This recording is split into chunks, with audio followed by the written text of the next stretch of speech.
अफगानिस्तान में मुल्लाज ने जिहाद डिक्लेयर कर दी है। और जिहाद किस पे करी? पाकिस्तान के ऊपर डिक्लेयर करी। पाकिस्तान जो हर समय पूरे उम्मा को एक्साइट करता रहता है कि भारत पे जिहाद करो, गजवा-ए हिंद करो, वो खुद अब जिहाद क्यों फेस कर रहा है? क्योंकि उनकी कायर आर्मी ने हॉस्पिटल, रिहैब सेंटर, स्कूल्स, हर जगह बॉम्ब ब्लास्ट किए, अफगानिस्तान के अंदर किए, काबुल के अंदर किए, आग लगाई हुई है। तो अब इस जिहाद में मुसलमान मुसलमान को मारेगा, बिरादर मुल्क जो पाकिस्तान का था वो पाकिस्तान की किस तरह बैंड बजा रहा है और इसका भारत में क्या प्रभाव पड़ रहा है, भारत के लिए क्या अपॉर्चुनिटीज आ रही है, वो सब डिस्कस करेंगे आज कर्नल रैना जी के साथ। Thank you sir for joining. तो सर ये क्या है, अब नई जिहाद होगी है, भारत के खिलाफ नहीं, अफगानी करेंगे पाकिस्तानी पे जिहाद, क्या चल रहा है सर? देखो, जिहाद का कॉन्सेप्ट ये है कि आप काफिरों के खिलाफ जिहाद करते हो। तो अफगानिस्तान ने पाकिस्तान को काफिर डिक्लेयर कर दिया। तो अब Pakistan, Islamic Republic of Pakistan with Islamic bomb has become काफिर। तो अब मुझे लगता है कि भारत का अपॉर्चुनिटी ये है कि उनको बोलो आ जाओ घर पर। क्या है वो, व्हाट डू यू घर कॉल इट, वापसी, घर वापसी घर सर, वापसी घर कर लो, वापसी कर लो। क्योंकि इस्लामिक वर्ल्ड ने तो आपको लात मार दी ना, तुम इधर हम्म, के रहे ना उधर के। तो पर हाँ, सीरियस नोट पे बड़ा एक गलत जिसको आप कह सकते हो ह्यूमैनिटेरियन सिचुएशन पैदा की है कि आपने एक ऐसे सेंटर पे अटैक किया। 2000 बेड का हॉस्पिटल कम रिफॉर्म सेंटर था, जिसमें लोग ड्रग एडिक्ट्स। और देखिए, ड्रग एडिक्शन में भी अगर आप देखो तो पाकिस्तान की बहुत बड़ी भूमिका रही है, बिकॉज जब अफगानिस्तान से ड्रग्स निकलती थी उसको दुनिया में पहुंचाने का काम पाकिस्तान करता था। आईएसआई एक पूरी चेन रन करती थी। वो तो उगाते थे अफ़ीम, ओपियम तो उगता था अफ़गानिस्तान में पहले से, लेकिन उसका जो पूरे वर्ल्ड में उसका पहुँचना, ये आईएसआई का देन थी। तो ये इन्होंने अभी जो बच्चों को उसमें मारा है, 400 कह रहा है, कोई 600 कह रहा है, जितना भी हो, ये अनफॉर्च्यूनेट है, स्पेशली सो व्हेन पाकिस्तान को सारी इंटेलिजेंस पता है। ऐसा नहीं है कि पाकिस्तान को अफ़गानिस्तान के बारे में पता नहीं। इनकी आईएसआई वहाँ कितने साल ऑपरेट करती रही, कितने साल इनके ऑफिसर्स वहाँ जाके तालिबान के साथ लड़ के जुड़ के लड़ते रहे। तो ऐसा नहीं है कि एक दूर बैठा हुआ देश है, उसको पता नहीं गलती होगी। जैसे अमेरिका ने बच्चों को मारा, स्कूली गर्ल्स को, पहले एक मिसाइल मारी ईरान में, तेहरान में, फिर दूसरी मारी 40 मिनट के बाद। तो पहले बच्चे मार दिए, बाद में रेस्क्यू पार्टी मार दी। तो ऐसी बातों को आप ना, फिर आप क्लेम करो कि हमें ये भी पता कि खमेनाई कौन से कमरे में बैठा हुआ था, हमें इतनी इंटेलिजेंस है, तो आपको पता नहीं था स्कूल था। तो ऐसा ये जो हमारा जो सनातन वे ऑफ फाइटिंग वॉर है ना, जिसको कहते हैं कि धर्म का युद्ध, कि राइटियस वॉर। धर्म इज नॉट फेथ ना, धर्म हैज गॉट नथिंग रिलीजन, ये राइटियसनेस वो इनमें है ही नहीं। अब्राहम रीजन रिलीजन जो है जितने ब्राह्मणिक, इनका एक सिंपल ये कॉन्सेप्ट है कि everything is fair in love and war. ये हमारे किसी धर्म शास्त्र में नहीं लिखा हुआ, ये इनका वे ऑफ फाइटिंग है। अब इनको लगा कि ऐसी चीज करो कि अफगानिस्तान को हर्ट करो, क्योंकि अगर आप अफगानिस्तान को देखेंगे ध्यान से तो अफगानिस्तान एक वॉरियर्स की कंट्री है। वो लोग, उनके लिए लड़ना मरना is part of a game, कोई बड़ी बात नहीं, सदियों से लड़ते आए हैं। लेकिन जब उनके सॉफ्ट अंडरबेली पे आप अटैक करोगे, जहाँ उनकी लेडीज हैं, बच्चे हैं, तो आप क्या कर रहे हो, आप उनको दर्द पहुंचाने की कोशिश कर रहे हो। बिकॉज अफगान अगर एक पाकिस्तानी के खिलाफ लड़ता हुआ मर जाएगा ना, वो ग्लोरीफाई होता है कि उसको तो जन्नत मिल गई, वो जिहाद में था। जब आप इन वीक एलिमेंट्स को हिट करते हो तो बेसिकली आप उस कम्युनिटी को पेन, एक बंदे के मरने की शायद उनको पेन इतनी ना हो जितनी नेचुरली जिसके बच्चे मर जाएं, या वाइफ को या बहन को, किसी बेटी को कुछ हो जाए। तो ये लड़ाई लड़ने का बड़ा गंदा तरीका है और ये इसका अंजाम ये भुगतेंगे। कल उसके बाद जब अफगानों ने चकलाला बेस के ऊपर अटैक किया, ड्रोन अटैक किया, आप ये देखें कि वो आर्मी चीफ के घर से 1.5 किलोमीटर दूर है और वहाँ पे 10 कोर का हेडक्वार्टर है। 10 कोर जो पूरे ऊपर जम्मू कश्मीर के, जो पीओजे के जिसको कहते हैं ये लोग, आज़ाद कश्मीर कहते हैं, और ये सारे का जो बॉस है वो 10 कोर कमांडर होता है। तो जो 10 कोर के कमांडर के लॉन में ड्रोन गिरा सकता है, तो आप ये भी समझें कि वो दिन दूर नहीं कि आर्मी चीफ के घर के अंदर भी ड्रोन आएंगे। पाकिस्तान ने अपने लिए बड़ी मुसीबत बुला ली है, क्योंकि उन्होंने उनकी आन पे अटैक किया है, इज्जत पे। और अफ़गान जो हैं वो नहीं, उनकी कल्चर अलाउ ही नहीं करता बोलना। उनका बदल का एक कॉन्सेप्ट है, और मतलब आपके मेरे में लड़ाई है और अगर कुछ हो गया, मैं आपसे बदला नहीं ले सका, तो मेरे आने वाले बच्चे आपके आने वाले बच्चों से बदला लेते हैं। फिर जाके वो केस सेटल होता है कबीलों के बीच में। तो ये बदल वाली जो कार्रवाई है, और आप ये ना भूलें ना कि पूरा केपी के पश्तूनों से भरा हुआ है। बलूचिस्तान में ऑलमोस्ट 40% पश्तून है, कराची सिटी में पश्तून है। अभी बस इस मैटर ऑफ टाइम कि कब उन्होंने कैसे रिएक्ट करना है।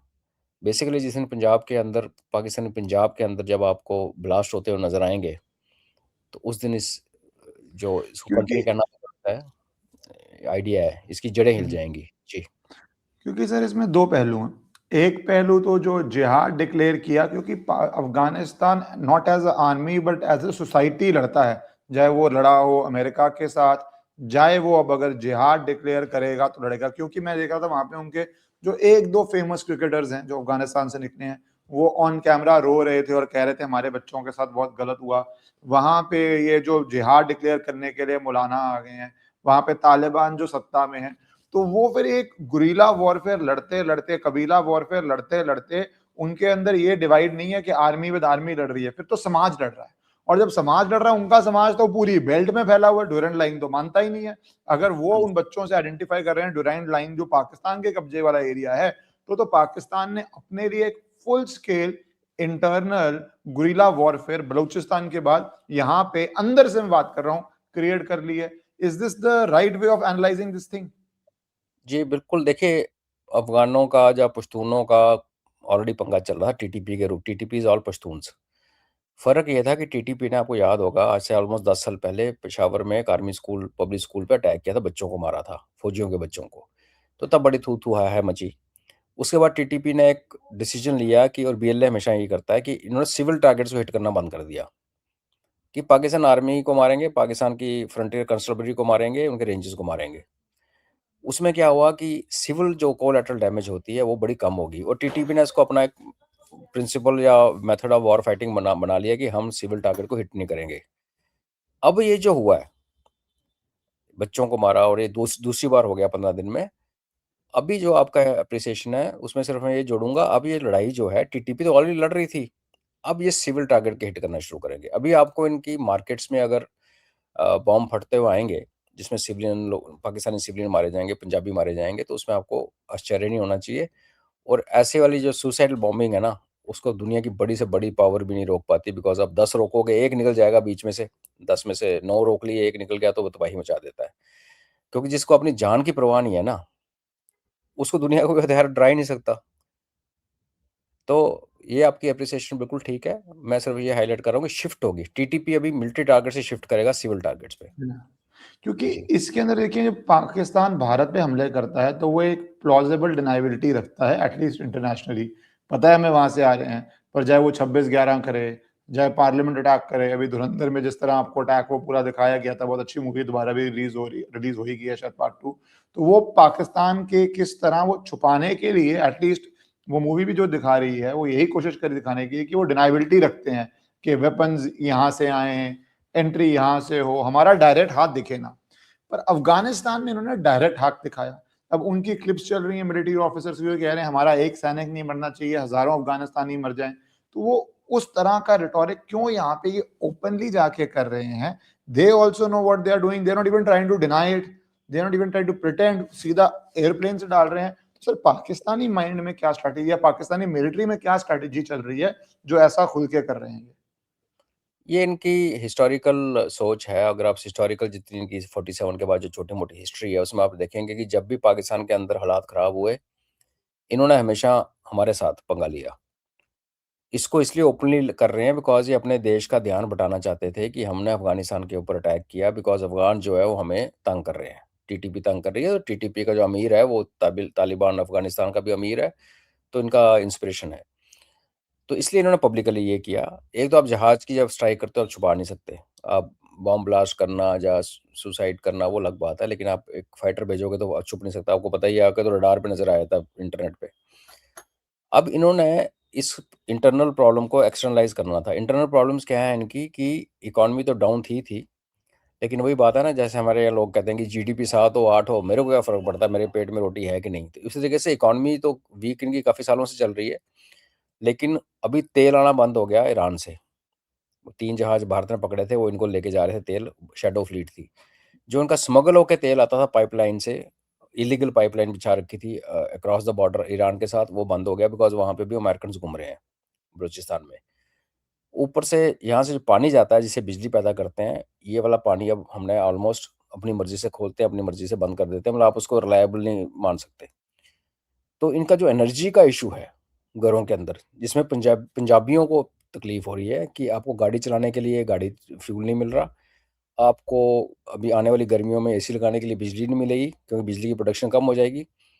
और इनकी जो कुकिंग गैस आती है वो सुई से आती है, जो बलूचिस्तान के अंदर है। लास्ट ईयर बलोचों ने उस पर अटैक किया था, तो इनका 10-12 दिन के लिए, हफ्ते के लिए बोल रहे थे कि जो सबसे प्रीमियम लोकेलिटी है डीएचए, डिफेंस हाउसिंग जो भी बोलते हैं एसोसिएशन जो भी है, उनकी जो इस्लामाबाद में कॉलोनी है जिसमें सारे सीनियर और एलीट रहती है पाकिस्तान की, वहाँ की रसोई घरों में पाइप वाली गैस बंद हो गई थी आना। तो अभी आप इमेजिन कीजिए कि अगर यहाँ से तेल ऑलरेडी बंद है, पानी कम हो रहा है, और अगर इसमें बीच में अगर बलोचों ने उड़ा दिया दोबारा एक पाइपलाइन उनकी सुई से, या उस पर कब्जा कर लिया कुछ घंटों के लिए, तो इनका बहुत बुरा हाल हो जाएगा। अब ऐसा जब हो रहा है तो इन्होंने क्या किया, अटेंशन डाइवर्ट करने के लिए अपने देश को, जो हमेशा करते आए, इस बार हमारे से पंगा नहीं लिया क्योंकि आगे से मार बड़ी ज़्यादा पड़ेगी पता है, तो उन्होंने एक वीकर अपोनेंट चुना। वो दांव पड़ गया उल्टा 2 तरीके से। जब पहली बार स्ट्राइक की थी तो लोगों ने कहा था कि हम मुसलमान होके, जैसे आपने कहा, मुसलमान होके मुसलमान को क्यों मार रहे हैं। दूसरा, अभी ये जो उन्होंने किया, और बच्चे, उसमें भी लेडीज़ बच्चे मरे थे, इसमें अभी यूएन, हालाँकि डिफंक्ट ऑर्गेनाइज़ेशन है, यूएन ने भी उसका कॉग्निजेंस ले लिया है और अभी एक इंक्वायरी इंस्टीट्यूट कर दी है कि ये अफ़गानिस्तान कह रहा है, क्या ये सच बोल रहा है कि हमारे जो ड्रग रिफ़ॉर्म हो रहे थे और जो बाकी हेल्पलेस बच्चे थे उनको मारा है। तो इसने जानबूझ के किया है, लेकिन वो जानबूझ के अभी पाकिस्तान के अंदर से आवाज़ें उठनी शुरू हो गई, पाकिस्तान आर्मी के अंदर से आवाज़ें उठनी शुरू हो गई हैं, बिकॉज़ उनको पता है कि इसकी कीमत क्या होगी। इसकी कीमत ये है कि जो पश्तून एलिमेंट है वो लड़ेगा नहीं पाकिस्तान के लिए, फौज एलिमेंट पहले नहीं लड़ रहा, और हिट होंगे पंजाबी, पाकिस्तानी पंजाबी, उनका उनको पर डर है। अपने आप ही कितने फ्रंट्स खोल लेगा ये पाकिस्तानी मिलिट्री, क्योंकि अगर आप डिफरेंट वे में देखिए सर इसको, कि हिस्टोरिकली कोई डाटा में पढ़ रहा था जो कह रहा है कि मैक्सिमम मुसलमान अगर किसी ने मारे हैं पिछले 1947 से, तो पाकिस्तान ने मारे हैं। बांग्लादेश के अंदर, बलूचिस्तान के अंदर, अफगानिस्तान के अंदर, उनकी वजह से जो पाकिस्तानी ऑक्युपाइड कश्मीर के अंदर जो हालात करने की कोशिश करते हैं वो, तो मैक्सिमम तो इन्होंने ही मारा है। बट कम से कम उस तरह जॉर्डन ये जॉर्डन में एक रात में 25,000 पैलेस्टीनियन मारे थे जनरल जिया ने, ब्रिगेडियर जिया था उस टाइम, एक रात में पैलेस्टीन में 25। भी मारे हैं इन्होंने, से वहां तक पहुंचे हुए हैं ये। हाँ, जॉर्डन तो आर्मी ने ब्रिगेड हाँ रखी हुई थी ना नौकरी के लिए। हाँ तो हाँ पैलेस्टीनियन जब काबू नहीं आ रहे थे, तो हाँ जनरल जिया था, ब्रिगेडियर था। तो हाँ। उस समय जो पैलेस्टीनियन का कैंप लगा हुआ था जॉर्डन के अंदर, पैलेस्टीनियन ने शरण ली हुई थी। और अच्छा। वो पैलेस्टीनियन, बीइंग पैलेस्टीनियन, उन्होंने रॉयल किंग राजे को ही मारने की कोशिश की। जब वो हुआ तो राजा ने कहा भाई ये तो इनको मैंने शरण दी थी, सिर पे चढ़ गए। तो जनरल जिया को हम्म। बड़ा पूछा, तो इसने टैंक खड़े किए कैंप के चारों तरफ, हम्म, और हम्म, 26,000 लोगों को एक रात में भून डाला, औरतें बच्चे। वो खबरें आई हम्म, नहीं, उसको ब्लैक सितंबर कहते हैं, अच्छा। ब्लैक सितंबर, और इसी तो का बदला फिर तो ईरान ने। इनकी हिस्ट्री में जो ये कह रहे हैं कि गाजा पीस फोर्स का ये हिस्सा बन जाता है, बीच में जो खबर चल रही थी इसराइल ने बोला नहीं चाहिए, तो फिर तो इनकी हिस्ट्री पैलेस्टीन में भी रही है। एंड ऑफ द डे ये पैलेस्टीनियों को मारने की भी इनकी हिस्ट्री रही है, फिर तो वो कोई नई बात नहीं होती उस तरह से। क्योंकि हमें लग रहा था कि इस बार ये बहुत नई बात, आप हिस्टोरिकली बता रहे हैं कि भैया इस बार ये बहुत बड़ा एक डिसाइसिव क्या स्ट्रैटेजी चेंज होगा कि फंसे हुए हैं। ये तो पहले भी भाड़े की फौज थी। बिल्कुल भाड़े की थी, एब्सोल्युटली। सर अब इसमें ये सऊदी अरेबिया का क्या एंगल देखते हैं, क्योंकि आजकल जो इन्होंने सऊदी अरेबिया से डिफेंस पैक्ट किया, सऊदी अरेबिया का कहा जा रहा है इन पे प्रेशर आ रहा है कि ईरान पे प्रेशर रिलीज करने के लिए, और ये बहरीन में जैसे आप बोल रहे हैं, तो what do you think this Saudi Arabia Pakistani pact का सऊदी अरेबिया क्या प्रेशराइज करके जमीन पे इम्प्लीमेंट करवाएगा? ज़मीन पे इम्प्लीमेंट ऐसे हुआ है कि जब सऊदीज़ ने बुलाया इसको, आसिम मुनीर को, कि तूने जो पैक्ट किया था उसका क्या किया, तो गया तो एमबीएस जो है प्रिंस सलमान, उसने मिलने से मना कर दिया, और उसका छोटा भाई जो डिफेंस मिनिस्टर है वो मिला। तो ये पैसे मांग रहे थे 8 बिलियन, 2 बिलियन पे आ गए। फिर उसके बारे में आई थिंक बात की थी हमने पिछली बार। तो उन्होंने कहा भाई तुम्हारा जो पैक्ट हमारे साथ साइन किया था उसका क्या हुआ। तो इन्होंने फिर क्या किया, जकोबाबाद में जो रडार लगी हुई थी एयर डिफेंस की, और पायलट्स कुछ इन्होंने सऊदी में भेजे, बिकॉज सऊदी अरबिया के जो फाइटर जहाज हैं पाकिस्तान ही उड़ाते हैं। वहाँ राहिल शरीफ है जो पाकिस्तान एक्स जनरल है, वो वहाँ की आर्मी का एडवाइज़र है, बेसिकली वही कंट्रोल करता है। सऊदी अरबिया ने क्या कर रखा है कि फुट सोल्जर और पायलट्स सारे पाकिस्तानी रखे हैं, बिकॉज और कोई देश ऐसे अपने बंदे भेजेगा नहीं, और उनके रॉयल्स जो हैं वो रात को संतरी की ड्यूटी देंगे नहीं, तो उनको ही मिले।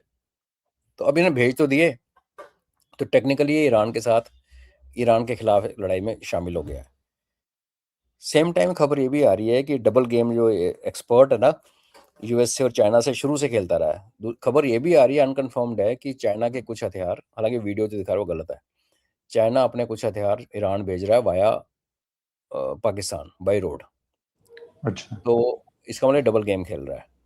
लेकिन अगर ऐसी सिचुएशन बन जाती है कि ईरान सऊदीज़ का बहुत नुकसान कर देता है, और इनको ये कंट्री जो है ना पाकिस्तान, ये सऊदीज़ की सपोर्ट के बिना चल नहीं सकती, हम्म, बिकॉज पैसा तो उसको अभी अमेरिका से मिल जाता, कभी कहीं से, सऊदी पैसे भी देते हैं, और सऊदीज़ इनके क्लरिक्स को भी कंट्रोल करके रखते हैं, क्योंकि वो उम्मा का जो कंट्रोल सऊदीज़ के पास है, प्लस तेल इनको दे देता फ्री में वो लोन पे कि अगले 5 साल बाद देना। तो सऊदीज़ को नाराज़ नहीं कर सकते। अब सऊदीज़ को पिटाई हुई है, तो सऊदीज़ ने इनको पूछा तो उन्होंने अपनी एयर डिफेंस भेज दी और पायलट्स भेज दिए, तो टेक्निकली लड़ाई में आज गए हैं ये। तो ये हुआ है उनके साथ। तो इसका भी नेक्स्ट मतलब अभी रेजर एज पे चल रहा है पाकिस्तान। अगर सऊदीज़ और ईरान वाला आपस में एस्केलेट कर गया और सऊदीज़ की डैमेज हुई, तो हम्म, सऊदीज़ के जब उधर से जहाज उड़ेंगे ईरान के ऊपर अटैक करने वाले, उनके पायलट पाकिस्तानी होंगे। सऊदीज़ की जो मिसाइल्स आएंगी उनको रोकने वाली रडार पाकिस्तानी है। हम्म। और अगर सऊदीज़ ने प्रेशर डाला कि तुम लोग यहाँ से इनके बूट ऑन ग्राउंड करके ईस्ट में से टारगेट करो, तो फिर ये फुल फ्लैज फंस जाएगा ईरान के खिलाफ। फिर वही होगा, एक सुन्नी देश और शिया देश वाली कहानी स्टार्ट हो जाएगी। सर, ये कई बारी जैसे हम कहते हैं Pakistan is an expert at playing double game, पर क्या अब ये भी सिचुएशन हो गई है कि पाकिस्तानी आर्मी ही इतनी स्प्लिट है, तो कोई अगर सऊदी अरेबिया और यूएस की गोद में बैठ गए, तो क्या बाकी जनरल चाइना की तरफ जाना चाहते हैं? तो एक तरह से डबल गेम है, या एक तरह से उनकी अपनी दोनों को अंदाता चाहिए, दोनों को फादर फिगर चाहिए, दोनों को बॉस चाहिए, तो या आईएसआई को चाहिए, या जो अदर इंटरेस्ट हैं उनको चाहिए? तो क्या आप इसको इस लेंस से भी देखते हैं, या सिर्फ इसको डबल गेम के लेंस से देख रहे हैं? नहीं, डबल गेम का ऐसा है कि इनके जनरल्स हिस्टोरिकली प्रो यूएसए हैं। उसका रीज़न ये है कि जितने इनके सीनियर ऑफिसर्स हैं उनके सारे वो कोर्स करने यूएसए जाते हैं, और जब कोर्स करके यूएसए ने इनको फ्री छूट दे रखी है कि भेजो तुम हमारी ट्रेनिंग एकेडमी में, इनको हम ट्रेनिंग कराएंगे। वहाँ से आने से पहले अपना एक प्लॉट खरीद लेते हैं वहाँ पे, और जैसे आप सीनियर होते रहते हो, आपको पाकिस्तानी आर्मी हर प्रमोशन के बाद, सर्टन प्रमोशन के बाद प्लॉट देती है गिफ्ट। वो प्लॉट आप यहाँ बेचते हो अच्छी कीमत में, बिकॉज डीएचए के अंदर होते हैं, और वहाँ से फिर आप चले जाते हो और इन्वेस्ट करते हो फॉरेन में। तो अगर किसी जनरल को बोलो पाकिस्तान में कि तेरे को अपने बच्चों को पढ़ाना चाइना भेजना कि यूएसए हो गया यूएसए, अगर तेरे को फ्लैट चाइना में खरीदना यूएसए हो गया यूएसए, तो उनकी एफिलिएशन यूएसए के साथ है। लेकिन जब इन्होंने पर लात चाइना ने मारी भी है, इसमें बहुत इन्वेस्ट किया है बीच वाले दिनों में बलूचिस्तान में, इसमें तो मैं उस कॉन्टेक्स्ट में जा रहा था कि हाँ, चाइना में तो कुछ तो खरीदा मैं आ ही रहा हूँ। होगा। अब मैं उस पे आ रहा हूँ, क्योंकि नहीं, चाइना ने खरीदा नहीं। चाइना ने क्या किया है, जब इनको ट्रंप ने फर्स्ट टेंडर में इनको लात मारी थी ये बोल के कि ये टेररिस्ट कंट्री है, तो चाइना ने इनको डिफेंस इक्विपमेंट देना शुरू कर दिया। आज पाकिस्तान आर्मी की 80 से 85% इक्विपमेंट जो है चाइनीज है। अब प्रॉब्लम ये हो रही है कि जनरल्स को प्यार है अमेरिका के साथ, और सामान इनके पास है चाइनीज। तो अगर चाइना वहाँ से स्पेयर्स भेजना बंद करता है, तो इनकी इक्विपमेंट काम नहीं करती। लड़ाई में आपको पता है, जब फायरिंग होती है, गन्स चलती हैं, रडार चलती हैं, तो उनको लगातार मेंटेनेंस चाहिए होती है। मतलब एक इतनी 3400 किलो की गन में अगर एक छोटी सी निप्पल खराब हो गई ना, तो वो गन काम नहीं करेगी। वो निप्पल आपको मिलनी चाहिए फील्ड एरिया, उधर बैटल फील्ड के अंदर, वो इन सिटू रिपेयर होती हैं। तो वो जो वल्नरेबिलिटी है पाकिस्तान ने, जो डबल गेम खेल खेल के अभी अपने लिए क्रिएट कर दी।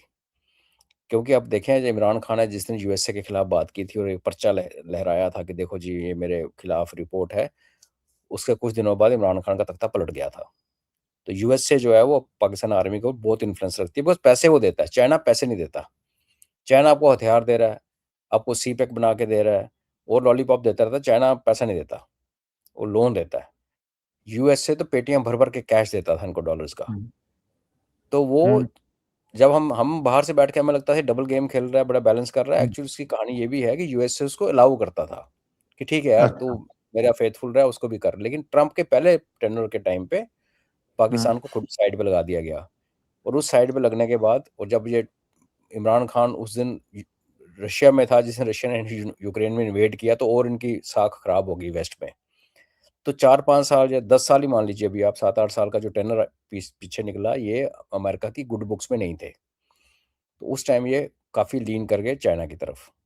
लेकिन चाइना ने जो $40 बिलियन लगा के सीपेक बनाया, उसको बीएलए ने तोड़ा और टीटीपी ने तोड़ दिया, और अब तो अमेरिकन अंदर आगे बैठ गए, तो उसका पूरा इन्वेस्टमेंट लॉस हो गया। तो चाइना को अभी कोई प्यार है नहीं इनके लिए, और सिंदूर में जो चाइना ने अपना इक्विपमेंट्स फील्ड किया था उसको हमने तोड़ दिया, तो उनकी और बेइज्जती हुई। तो चाइना अभी आप ये कह सकते हो, ये तो गलत होगा कहना कि सारे का सारा पाकिस्तान सिर्फ अमेरिका से डील कर रहा है, चाइना से डील कर रहा है, ऐसा नहीं होता। कॉन्ट्रैक्ट्स होते हैं आपके पास, आप हथियार खरीदते हो, आप बोलते हो अगले 10 साल में आपको सप्लाई दूंगा, वो सब चलता है, वो चलता रहता है, वो खत्म नहीं होता। जैसे अभी बांग्लादेश में हमारा डीजल जा रहा है, वो एक these are long term contracts, ये होते रहते हैं। तो ये है एक क्या है कि अब 2 किश्तियों में सवार होगे तो आप मुँह के बल गिरोगे। चाइना को छोड़ के अमेरिका की गोद में बैठोगे तो मुँह के बल गिरोगे, बिकॉज़ जियोग्राफिकली चाइना आपके क्लोज़ है। जो चाइना आपके लिए कर सकता है, वो अमेरिका नहीं कर सकता इतना दूर बैठ के। मगर पैसे आपने कमाने हैं तो उसके लिए आपको अमेरिका चाहिए। पर सर चाइना का, जैसे आप पिछली बारी बात कर रहे थे, आपने 2-3 बारी बात की है कि बलूचिस्तान की गेम भी पलट चुकी है। चाइना का जो इंटरेस्ट था और यूएस जिस तरह बलूचिस्तान में आ चुका है, तो अब बलूचिस्तान में क्या लेटेस्ट देख रहे हो? मैं इसको ईरान से जोड़ना चाहूंगा कि 2 पॉसिबिलिटीज हैं यूएस की ईरान के अंदर, कि अगर तो वो बूट्स ऑन ग्राउंड डालता है, वो आइलैंड लेता है जहां पे तेल बन रहा है। आज कहा जा रहा है तेल रिफाइनरीज को अटैक किया उसने आज दोपहर को, इसराइल की फोर्स ने या यूएस की फोर्स ने। और अगर वो मैप को रीइमेजिन करता है ईरान के, काटता है कुर्दिस्तान बलूचिस्तान जो भी हिस्से में, तो Pakistan can not be sure कि भैया वो तो बैठ के मैप पे नक्शे में लाइनें मारते हैं। ट्रंप तो परवाह करेगा नहीं, ना रैडक्लिफ ने परवाह की थी, ना डरन ने परवाह की थी, ना ट्रंप के वाले, वो तो और भी पागल ही हैं। तो वो लाइन काटते काटते अगर बलूचिस्तान का भी कुछ हिस्सा एक ग्रेटर बलूचिस्तान क्रिएट कर दिया, तो वो चाइना के लिए, सॉरी पाकिस्तान के लिए एक बड़ा रिस्क है। तो बलूचिस्तान में सर क्या चल रहा है पाकिस्तान के अंदर वाले, and what will be the Baluchi mindset? They want a independent state या they want joining with Iran वाला बलूचिस्तान? और how is the entire region with focus on Balochistan now? नहीं, बलूचिस्तान का जो ग्रेटर बलूचिस्तान का एम है वो तो क्लियर है ना, कि पाकिस्तान का बलूचिस्तान और सिस्तान सिस्तान जो है वो ईरान के बलूचिस्तान को बोलते हैं। मगर उसमें एक इशू ये है कि कुछ इलाके हैं नदर्न बलूचिस्तान के जो कि अफगानिस्तान क्लेम करता है ड्यूरन लाइन के, बिकॉज ड्यूरन लाइन जो है सिर्फ अफगानिस्तान के बीच में नहीं है, वो नीचे तक गई थी, बलूचिस्तान को भी काट दिया था ड्यूरन लाइन के टाइम। तो समझौता उसका जो भी सो कॉल्ड शाह पाकिस्तान अफगानिस्तान के साथ हुआ था ब्रिटिशर्स का, और शाह जो था वो ड्रग्ड था, ओपीएम उसको खिला रखी थी, और उसको इंग्लिश नहीं आती थी, उसका ट्रांसलेटर उसके साथ था नहीं, सामने ड्यूरेंट बैठा हुआ था, कर्नल ड्यूरेंट, जिसको पश्तो नहीं आती थी। तो दोनों ने मिलके बिना एक दूसरे को समझे एक लाइन मार दी नक्शे पे, वो लाइन चलती चलती बलूचिस्तान को भी काट गई। बलूचिस्तान इंडिपेंडेंट कंट्री थी उस टाइम। तो बलोचों ने उसमें प्रोटेस्ट किया था, भाई तुम कौन होते हो हमारा बॉर्डर काटने वाले। अभी जब ये आपने देखा, जब ये टीटीपी शुरू हुई और इधर बीएलए स्टार्ट हुआ, तो इनकी पहले आपस में कोई सुलहबंदी कुछ नहीं थी, बिकॉज इनके वो टेरिटोरियल डिस्प्यूट है पश्तून्स और बलूच के बीच में, जैसे क्वेटा ऊपर वाला इलाका है। लेकिन धीरे धीरे क्या हुआ, इन दोनों की आपस में एक अंडरस्टैंडिंग बनी, इन दोनों ने एक स्पेशल पर्पस ग्रुप बनाए कि आमने सामने हम नहीं बैठेंगे, हमारे बिहाफ पे कोई और बैठेगा। तो बलोचों ने ग्रुप बनाया, टीटी पश्तूनों ने ग्रुप बनाया, उन्होंने आपस में सांठ-गांठ कर ली। इसलिए वो सारे मॉडर्न हथियार M16 राइफल जो है, जो अफगानिस्तान में छोड़ के गए थे अमेरिकन्स, वो सारे हथियार आ गए बलोचों के हाथ में। और एक अंडरस्टैंडिंग ये समझी जा रही है कि बलोचों के साथ अंडरस्टैंडिंग होगी ईरान पश्तूनों की, अगर ऐसा होता है तो कुछ इलाका बलोच छोड़ देंगे, बिकॉज बलोचों के पास बहुत बड़ा इलाका है, पाकिस्तान का 44% है। उसमें अगर आप ईरान वाला भी मिलाओगे तो इतना बड़ा, उनके पास पॉपुलेशन बड़ी कम है, तो वो इनका आपस में सॉर्ट आउट हो जाएगा। मगर इसमें जो समझने वाली बात, जो आपका क्वेश्चन का जवाब देने के लिए आपको पिछले साल जून में जाना पड़ेगा, जब इज़राइल और ईरान का युद्ध हुआ था 12 दिन का, और अमेरिका ने बाद में वैसे ड्रामा करके बॉम्ब फेंक के चला गया था। उस युद्ध के टाइम पे बड़े प्लेटफ़ॉर्म पे, मैं उस टाइम आपके पास शायद नहीं आता था, तो मैंने बड़ी जगह ये बोला था कि देखो, बलूचिस्तान वाले कहते हैं हमें आज़ादी चाहिए, हर किसी को आज़ादी चाहिए। बहू को भी आज़ादी चाहिए, सास को भी आज़ादी, हर घर में आज़ादी की लहर है। लेकिन होता है क्या कि आप कॉम्प्रोमाइज़ करते हो। तो बलोचों को इतना पता है कि हम आज़ादी तो माँग रहे हैं, उस आज़ादी को हम सस्टेन नहीं कर पाएँगे, बिकॉज़ हमारे पास इतने लोग ही नहीं हैं, इतने बड़े इलाके को सँभालने के लिए। तो उनको एक गॉडफ़ादर चाहिए बाहर से। इसका मतलब ये है कि जून में जब ये बात चली, तो जब अमेरिका डरा रहा था और इज़राइल लड़ रहा था, क्योंकि शुरू में अमेरिका नहीं लड़ा था ना उस टाइम, लास्ट में आया था। तो तब मैं कह रहा था कि अमेरिका को चाहिए बलोचों से बात करे और बोले, देखो भाई, तुम्हारी प्रॉब्लम क्या है? तुम्हारी प्रॉब्लम ये है कि तुम्हारे मिनरल्स और गैस पाकिस्तान निकाल के ले जाता है और तुम्हें कुछ नहीं देता, और तुम लोग बिल्कुल अंडर डेवलप्ड, ना सड़कें हैं, ना पानी है, कुछ नहीं है पीने वाला। तो ऐसा करो, हमसे डील कर लो, हम तुम्हें अपने गोद में ले लेंगे, रखेंगे तुम्हें पाकिस्तान का हिस्सा, आज़ादी नहीं मिलेगी, तुम ऑटोनॉमस हो जाओगे। जैसे एक फाटा करके रीजन हुआ था, जो अभी केपी के बना बाद में, फाटा इलाके में पाकिस्तान अंग्रेजों ने बनाया था, उसमें पाकिस्तान गवर्नमेंट के ऑफिशियल्स नहीं जाते थे। नक्शे में वो पाकिस्तान का हिस्सा था, बॉर्डरिंग विद अफगानिस्तान, लेकिन कंट्रोल वहाँ लोकल जो कबीले के सरदारों का था और वहाँ पे वही कल्चर चल रहा था। तो उसी टाइप का, क्योंकि इस देश में ऐसा हो चुका है ऑलरेडी, तो एक और फाटा अगर बन जाता, अमेरिकन को कंट्रोल करते, डील करते बलोचियों से, उनसे मिनरल्स खरीदते, गैस खरीदते, सब खरीदते और उनको अच्छे पैसे देके और उनके बदले में सड़कें, पानी, बिजली, स्कूल बनाते, कुछ रॉयल्टी वो पाकिस्तान को देते चलने के लिए। तो वो एक अच्छा था। उसमें फ़ायदा क्या था अमेरिका को कि एक तो आपने बलोचों को काबू कर लिया, ईरान के लिए एक बहुत बड़ी एक थ्रेट खड़ी कर दी आपने ईस्ट में। और ये हॉर्मुज़ मुँह पे बैठे हो आप। अगर आप बलूचिस्तान का एंड देखो और चाबार देखो, वहीं से तो हॉर्मुज़ शुरू होता है आगे, जिसके ऊपर सारी दुनिया लड़ती है। तो उसके आगे बंदर अब्बास है, जो ईरान के पास है। तो ये हमने तब कहा था कि अमेरिका की समझदारी इसी में है कि वो पाकिस्तान को साइड पे छोड़े। वो इन्होंने किया नहीं किया पता नहीं, लेकिन जब इस बार जब शुरू हुआ एपिक फ्यूरी, उसमें जो इनका प्लान था बूट ऑन ग्राउंड वाला, वो ये है कि आईएसआई के 1 लाख टेररिस्ट जो हैं वो सीरिया की तरफ से इराक से होते हुए ईरान में घुसेंगे। कुर्द ऊपर से आएंगे, वो कुर्दिस्तान को बड़ा करेंगे, और बलोच जो हैं ईस्ट से घुसेंगे। ये प्लान था। और अजरबैजान वाले जो अजर्स हैं वो भी आएंगे। तो उस टाइम प्रोटेस्ट स्टार्ट हुए। इस अभी जो एक्शन चल रहा है, इससे जस्ट पहले जो प्रोटेस्ट चल रहे थे और लोगों को मारा जा रहा था, उस टाइम काफी सारे कुर्द आए भी अंदर। लेकिन आज जब यूएसए ने कहा कुर्द को कि आओ तुम ऊपर से अटैक, तो उन्होंने मना कर दिया, क्योंकि उनको पता कि अमेरिका भाग जाएगा कल। तो अगर भाग जाएगा तो ईरानी उनको छोड़ेंगे नहीं।